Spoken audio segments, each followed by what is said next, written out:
நீ எவ்வளவு சம்பாரிச்சு எவ்வளவு வச்சிருப்பேன்? 100 கோடி வச்சு என்ன பண்ண போறேன்? ஒன்றும் பண்ண ஒண்ணும் முடியாது. கிடையாது. இப்படி சாப்பிட்டு இப்படி தான் போக போறோம். என்ன இதில் மாற போகுது? நைட்டு தூங்குறேன், காலையில் எழுந்துக்கிறப்ப உயிரோட நம்பிக்கை. கரெக்ட் தானே? இப்படிப்பட்ட வாழ்க்கை வாழத்துக்கு அப்ப உறவுகள் என்பது ரொம்ப அழகு. அப்ப எல்லாரும் என் உறவு தான். ஆனா அந்த ஊர் ஒத்த உறவுகள்ல நீ அழுவும் போது கண துடைக்குதுல, அதுதான் என்னை சுத்தி இருக்க உறவுகள் எல்லாமே ரொம்ப அழகு. நான் இன்னைக்கு நல்லா இருக்கிறதுக்கு காரணம் என்னை சுத்தி இருக்க மக்கள் எல்லாருமே. நான் கெட்டு போறதுக்கு காரணம் நான் மட்டும்தான். வாழ்க்கையை இப்படி முடிச்சிட்டீங்க. அவ்வளவு உண்மை தங்கச்சுமா. ஒரு தோல்விக்கு நான் தான் காரணம், ஒரு வெற்றிக்கு என்னை சுத்தி இருக்க எல்லா மக்களும் காரணம். நீங்க எல்லாம் படம் பிடிக்காம போட்டீங்கன்னா காணாம போயிருப்பேனே. என்ன எதுக்கு கூப்பிட்டுருக்கீங்க அப்படின்னா, அண்ணன் பெஸ்ட்டாக கரெக்டாக இருக்கும் அப்படின்னு நம்பிக்கை. யார் கொடுத்தா நம்பிக்கை? என் தங்கச்சி எனக்கு கொடுக்குற நம்பிக்கை. என் தங்கச்சி மேலே வச்சுக்க பெரிய பாசம். நம்பிக்கை தான் வாழ்க்கை. நம்பிக்கை எங்கே இருக்கு? நீ உட்கார சேர்ல இருக்கு. நம்பிக்கை ட்ரான்ஸ்ஃபர் ஆகிட்டே இருக்கும் பாரு. என் தங்கச்சி நல்ல கேள்வி கேட்பா, நம்பிக்கை. மைக் ஒர்க் ஆகும், நம்பிக்கை. மைக் யார் வச்சு? அண்ணன் வைக்காரு, சாக்கடிக்காரு, நம்பிக்கை.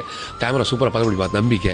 நான் வெளியே போனால் கார் இருக்கும், நம்பிக்கை. காரில் பெட்ரோல் இருக்கும், நம்பிக்கை. வீட்டுக்கு போனால் சோறு இருக்கும், நம்பிக்கை. என் பொண்டாட்டி அழகாக பார்த்துப்போம், நம்பிக்கை. என் பிள்ளை வளர்ந்து பெரிய நம்பிக்கை. என் பிள்ளை என்னை பார்த்துப்பான், நம்பிக்கை. நான் எங்கே போனால் நல்லா இருப்பேன், நம்பிக்கை. சந்தோஷம் இருக்கும், நம்பிக்கை. நம்பிக்கை ட்ரான்ஸ்ஃபர் ஆகிட்டே இருக்கும். இந்த நம்பிக்கை நிறைய பேர் கூட சேர்த்துட்டே இருக்கும் பாரு. நான் வீட்டுக்கு போனால் என் தங்கச்சி வீட்டு சோறு போடுவா, நம்பிக்கை. யாருக்கு நம்பிக்கை இருக்கு?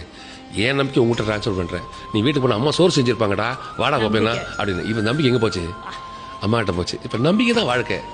நாளை என்பதை நம்பிக்கை, அடுத்த வருஷம் என்பதை நம்பிக்கை, எல்லாமே நம்பிக்கை தான். என்னடா கடவுள் மாதிரி பேசுறேன், நான் இனிமே பேசுறேன், நானெல்லாம் கிடையாது.